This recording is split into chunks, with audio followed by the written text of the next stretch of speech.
Hi friends, welcome to cinema வேட்டை. இந்த cinema வேட்டையில் இன்னைக்கு நம்ம பார்க்க இருப்பது பிச்சைக்காரன் படத்தோட டைரக்டர் சசி இயக்கத்தில் வெளிவந்த திரைப்படங்களை பற்றி தான் பார்க்க போகிறோம். அதற்கு முன்னாடி நம்ம சேனலை சப்ஸ்கிரைப் பண்ணலைன்னா சப்ஸ்கிரைப் பண்ணிக்கோங்க. உங்கள் ஃப்ரெண்ட்ஸுகளுக்கும் ஷேர் பண்ணுங்கள். இயக்குனர் சசியோட ஃபஸ்ட்டு மூவி சொல்லாமலே 1998 இந்த படம் ரிலீஸ் ஆனது. இந்த படத்தில் ஹீரோவா லிவிங்ஸ்டன் நடிச்சிருந்தார். லிவிங்ஸ்டனுக்கு ஜோடியாக கௌசல்யா நடிச்சிருந்தாங்க. ஸோ லிவிங்ஸ்டனை பொறுத்த வரைக்கும் ஒரு சில படங்களுக்கு கதாநாயகனாக நடிச்சிருந்தார்.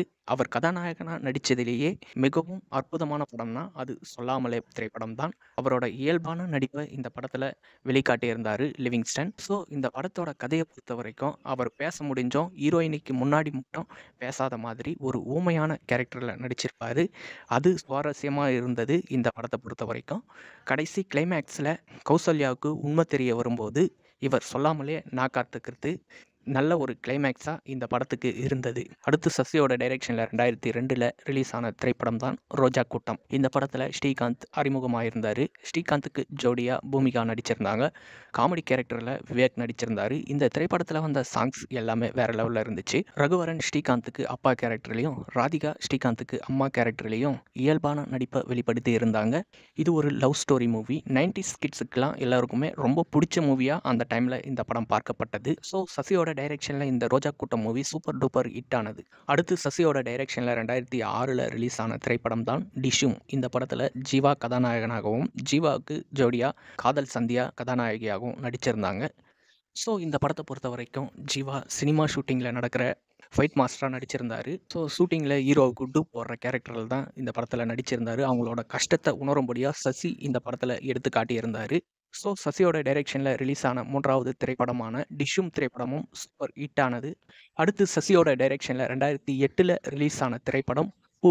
இந்த படத்தில் ஸ்ரீகாந்த் ஹீரோவாக நடிச்சிருந்தார். ஏற்கனவே ஸ்ரீகாந்தை வச்சு சசி ரோஜா கூட்டம் என்ற திரைப்படத்தை எடுத்திருந்தார். அது சூப்பர் ஹிட் ஆனது. அதே காம்பினேஷனில் தான் இந்த படமும் அமைஞ்சிருந்தது.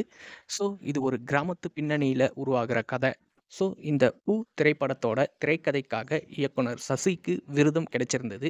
அந்த அளவுக்கு வேற லெவலில் இருந்துச்சு இந்த பூ திரைப்படம். அடுத்து சசியோட டைரக்ஷனில் 2013 ரிலீஸ் ஆன திரைப்படம் 555. இந்த படத்தில் பரத் ஹீரோவாக நடிச்சிருந்தார்.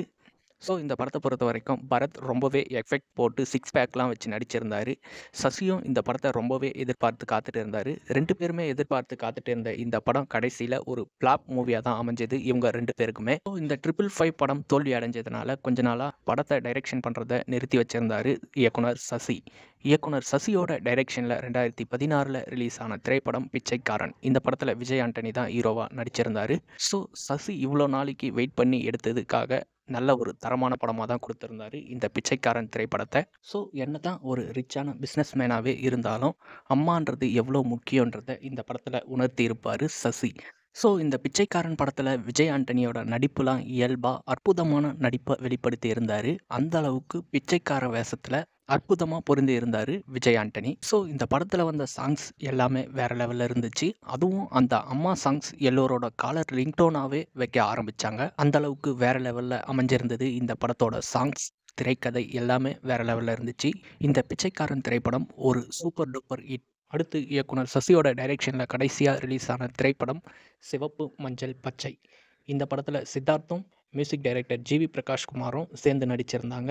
மாமா மச்சான்ற கேரக்டரில் பிச்சைக்காரன் படத்தில் எப்படி அம்மா சென்டிமெண்ட் வச்சு எடுத்திருந்தாரோ அதே போல் இந்த படத்தில் மாமா மச்சான் மற்றும் அக்கா சென்டிமெண்ட் வச்சு எடுத்திருந்தார். பைக் ரேஸ்லாம் வச்சுருந்தார். பைக் ரேஸ் ஓட்டுறதுனால என்னென்ன பாதிப்பு ஏற்படுது, மாமா மச்சான் உறவு எந்த அளவுக்கு பெருசாக பார்க்கப்படுதுன்றது தான் இந்த சிவப்பு மஞ்சள் பச்சை படத்தோட திரைக்கதை. இந்த கதையை வச்சு அற்புதமான திரைக்கதையை அமைச்சு கொடுத்திருந்தார் இயக்குனர் சசி.